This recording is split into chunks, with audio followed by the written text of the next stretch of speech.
Welcome to this channel, and especially if this is your first time, please, we welcome you and be part of our channel. In this video, I want us to analyze the case that Rigathi Gachagua is having before the High Court, the case against his impeachment. In this segment, I want us to look into some of the possible outcomes after this case is concluded. So sit back and watch this video till the end. But before we continue, please like this video. Ladies and gentlemen, the case that Rigathi Gachagua has placed before the High Court is a case about his impeachment that occurred in 2024 October.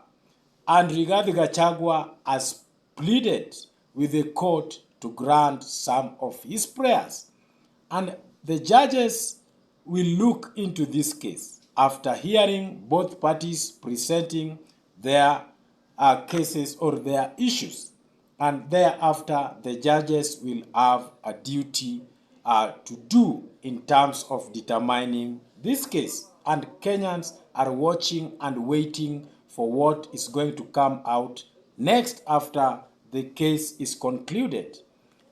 Number one of the things that will happen in this case is that the petition will be thrown out. If this case is thrown out, it will automatically declare that Rigathi Gachagua's impeachment was constitutional and that it was done with accordance with the law, with accordance with the Constitution of the Republic of Kenya. What will happen then? It will now mean that Rigathi Gachagua will be completely impeached, and it is that Rigathi Gachagua may not find himself becoming the Deputy President of the Republic of Kenya, and it will declare that his impeachment was according to the law. And it will mean that Kithure Kindiki, the current Deputy President, will remain in office. And what are some of the implications that will happen after the High Court declares that Rigathi Gachagua's impeachment was constitutional? There are things that will happen in this country, especially in the political field. Rigathi Gachagua will now find himself getting deeper into the opposition politics, and this now will give him room to continue castigating, criticizing, and putting the government of William Ruto into checks and balance. And this now will close any door that Rigathi Gachagua may be seeking as far as this case is concerned. And remember, Rigathi Gachagua has withdrawn that issue of being reinstated back to office in case this case is determined or is ruled.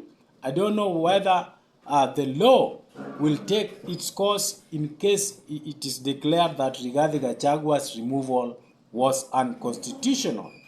Now, this will give him more time now to concentrate on the opposing side, in that he will remain in the united opposition as far as checking on the government. And now, what will happen next?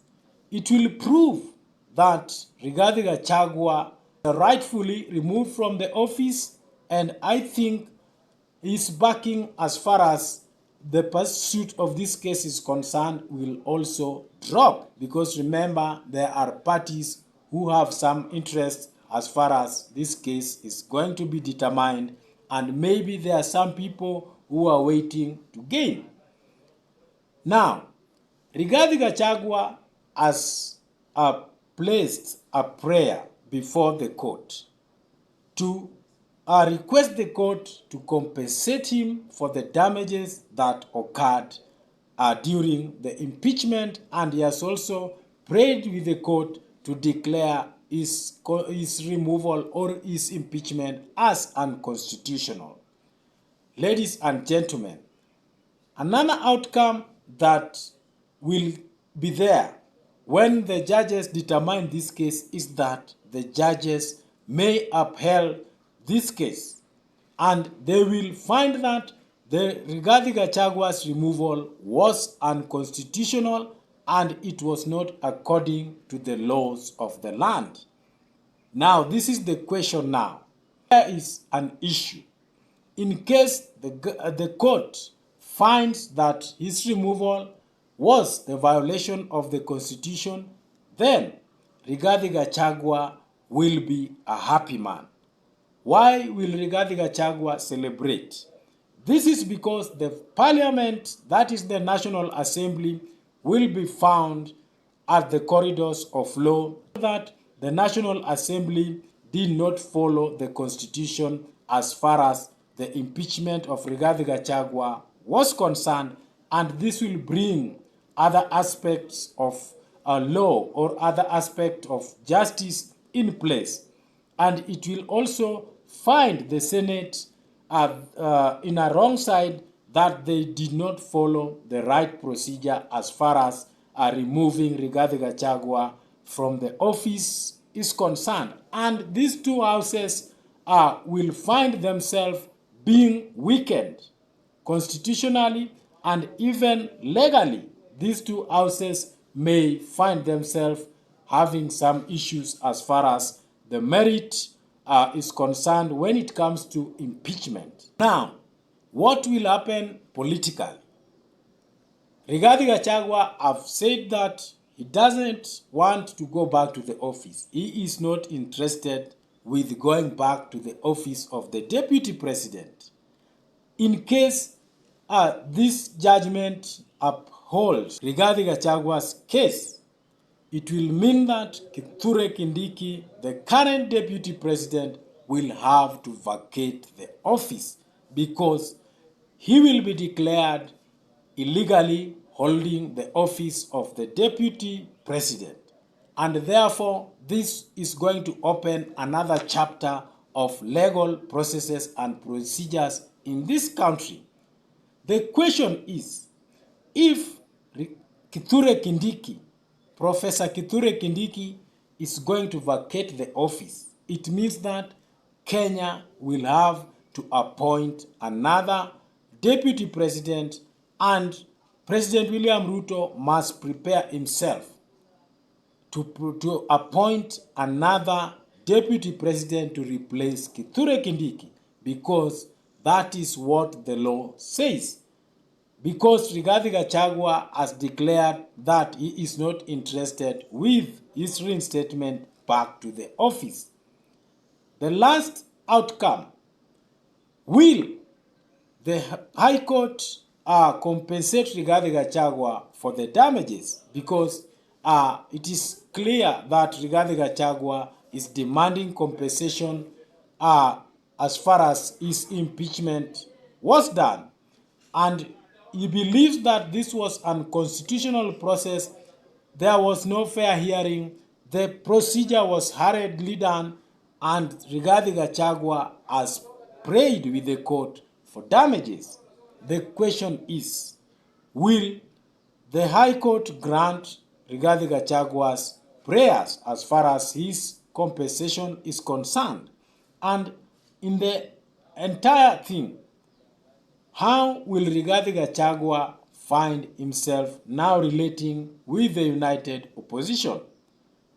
To me, I think or I believe that if Rigathi Gachagua is not going back to his office, whether his case is upheld or not upheld, then he will continue with his vocal calls about putting this government into checks and balance. And therefore, he will decide and he will make up his mind to concentrate with his united opposition rallies moving around the country, in as much as questioning President William Ruto's kind of leadership. Ladies and gentlemen, what do you think about this ruling that is upcoming? Do you believe that the High Court will uphold that Rigathi Gachagua was removed or was impeached constitutionally, or the High Court will throw away the case? As usual, drop in your comments, drop in your views, because when we engage, we share our ideas and our thoughts. Otherwise, thank you for listening in, and thank you so much.